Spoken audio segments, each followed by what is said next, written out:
देते हैं यूपी विधानसभा उपचुनाव से जुड़ी हुई इस वक्त की सबसे बड़ी खबर। यह है बड़ी खबर। इस वक्त आपकी टीवी स्क्रीन पर 7 विधानसभा सीटों के लिए मतदान शुरू हो गया, क्योंकि 7 बजते ही मतदान शुरू होना था। 7:01 और मतदान हो गया है शुरू।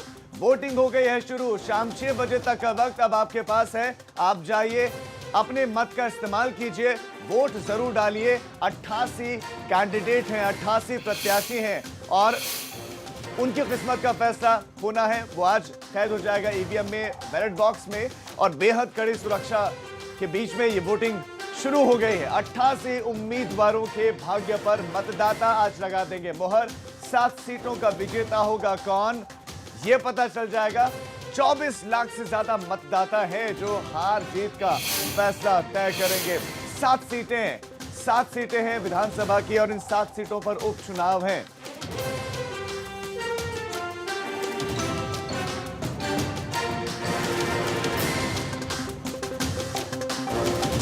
तो 7 सीटें हैं। 7 ही सीटों पर बहुत कोशिश की है। राजनीतिक दलों ने खूब प्रचार प्रसार किया है। किसकी मेहनत का फल, किसको कितना फल मिलता है, ये जब रिजल्ट आएगा उसमें स्पष्ट हो जाएगा। लेकिन आज मतदाता अपने मत का करेंगे इस्तेमाल।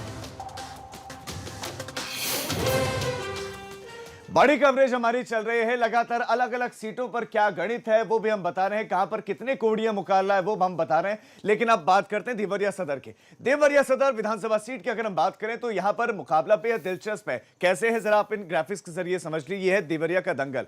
कौन कौन कैंडिडेट है यहां पर देखिए। जीतेगा तो त्रिपाठी जीतेगा। क्यों? क्योंकि जितने भी पॉलिटिकल पार्टीज हैं सभी ने त्रिपाठी पर दांव लगाया है। बीजेपी की अगर हम बात करें तो यहां पर सत्य प्रकाश त्रिपाठी बीजेपी के कैंडिडेट हैं। इसके साथ साथ अगर हम बात करें कांग्रेस की, कांग्रेस ने भी यहां पर ब्राह्मण कैंडिडेट को ही उतारा है। यानी कि एक बात तो स्पष्ट है, क्योंकि यहां पर ब्राह्मणों की जो संख्या है वो ज्यादा प्रभावशाली है और यही वजह है कि सभी ने ब्राह्मण वोटर को, ब्राह्मण कैंडिडेट को तरजीह दी है। चाहे वो समाजवादी पार्टी की बात करें तो समाजवादी पार्टी ने भी त्रिपाठी ही कैंडिडेट को उतारा है। तो वहीं बसपा की हम बात करें तो अभयनाथ त्रिपाठी को बहुजन समाज पार्टी ने टिकट दिया है। अब आस्था का रुख करते हैं। आस्था।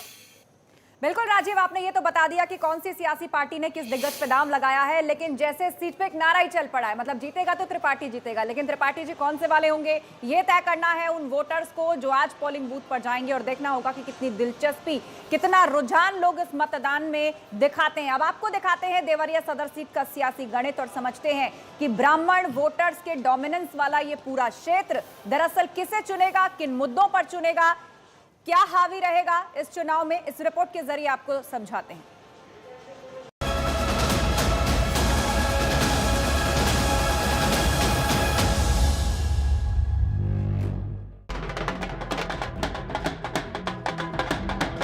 यूपी की उपचुनाव वाली 7 सीटों में देवरिया की सदर सीट भी शामिल है। लेकिन इस सीट पर होने वाले उपचुनाव इस बार केवल विधायक ही नहीं बनाएगा, बल्कि 2022 चुनाव में ब्राह्मणों का रुख भी तय करेगा।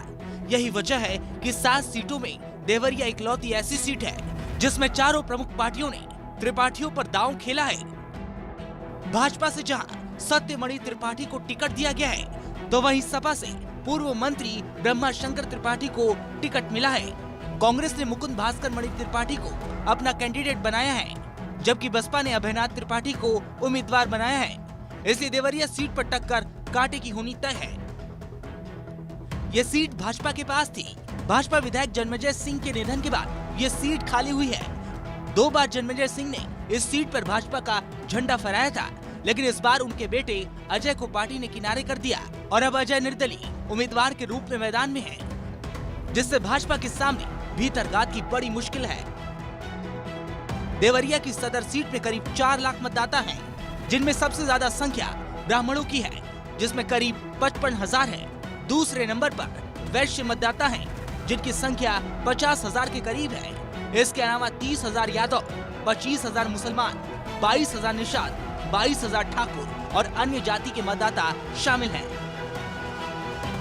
भाजपा के लिए सीट बचाना चुनौती है, क्योंकि जानकार मान रहे हैं कि पिछले कुछ वक्त से यूपी में ब्राह्मणों के खिलाफ चल रही कार्रवाई से ब्राह्मण खफा है।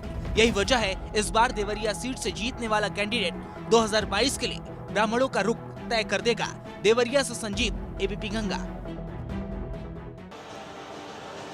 और इस पर चर्चा के लिए सीधे आपको ले चलते हैं, हमारे ब्यूरो चीफ वीरेश पांडे हमारे साथ लाइव जुड़ रहे हैं। वीरेश, सभी पार्टियों के सभी कैंडिडेट सबने त्रिपाठी जी पर ही दांव लगाया है। ब्राह्मण वोटर्स के बहुल वाला ये इलाका है और बीते दिनों की बात करें तो प्रदेश में एक माहौल खड़ा करने की कोशिश भी हुई कि सरकार के जो फैसले हैं वो एंटी ब्राह्मण है, ब्राह्मणों के खिलाफ अत्याचार बढ़ रहा है, क्राइम बढ़ रहा है।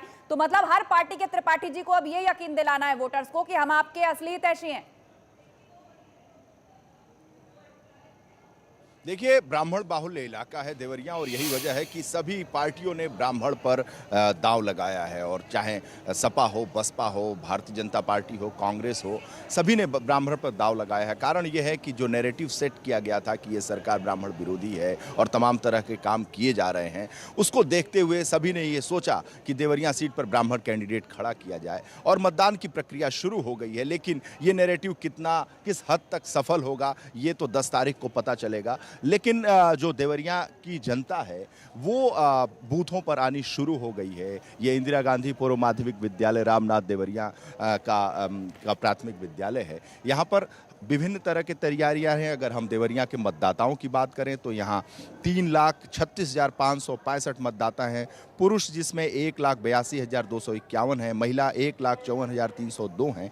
और ये जो आप देख रही हैं सेल्फी पॉइंट, यानी मतदाताओं को रिझाने के लिए, यूथ को रिझाने के लिए उसकी तैयारी शुरू कर दी गई है। और ये तैयारी इसी मद्देनज़र रखा गया है। और साथ साथ इस कोविड काल में, हम कहें कि कोरोना के काल में पहला ये सार्वजनिक कार्यक्रम उत्तर प्रदेश में हो रहा है, जिसमें आप देखिए ये जो पुलिस के लोग हैं वो ग्लव्स पहने हुए हैं, मास्क पहने हुए हैं, साथ ही पीपीई किट पहने हुए जो महिलाएं हैं उनको दिखा दें।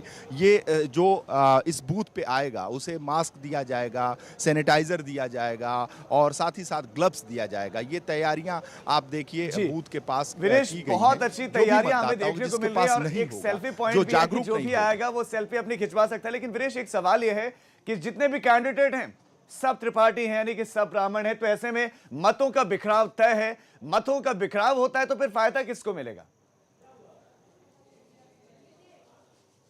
देखिए, अगर मतों के बिखराव की बात की जा रही है तो कोई ऐसा बिखराव नहीं है। मतदाता बहुत जागरूक हो चुका है। वो ये जानता है कि कौन इन ब्राह्मण कैंडिडेट्स में, इन त्रिपाठियों में भी कौन मजबूत है। यानी भारतीय जनता पार्टी का परंपरागत वोटर्स रहा है ब्राह्मण। 70 से 80% 1990 से 91 से लगातार वोटिंग करता रहा है। चाहे सरकार किसी की बने, चाहे किसी की न बने, भारतीय जनता पार्टी हारे या जीते। लेकिन चूंकि इस बार माहौल थोड़ा तल्ख है। अगर हम बात करें देवरिया सीट की तो ब्रह्माशंकर त्रिपाठी जो पूर्व कैबिनेट मंत्री हैं समाजवादी पार्टी के, वो बहुत ही मजबूती के साथ यहाँ चुनाव लड़ रहे हैं। और जो दूसरे कैंडिडेट्स हैं, चाहे वो कांग्रेस के हों, बसपा के हों, और जन्मेजय सिंह जो यहाँ से पूर्व विधायक थे, दिवंगत होने के बाद ये चुनाव हो रहा है, उनके बेटे भी चुनाव लड़ रहे हैं। बगावती रुख अख्तियार किया हुआ बिल्कुल। है। ये विस्तार से आपने वीरेश बताया कि कौन सी पार्टी का कौन सा उम्मीदवार मैदान में है और किन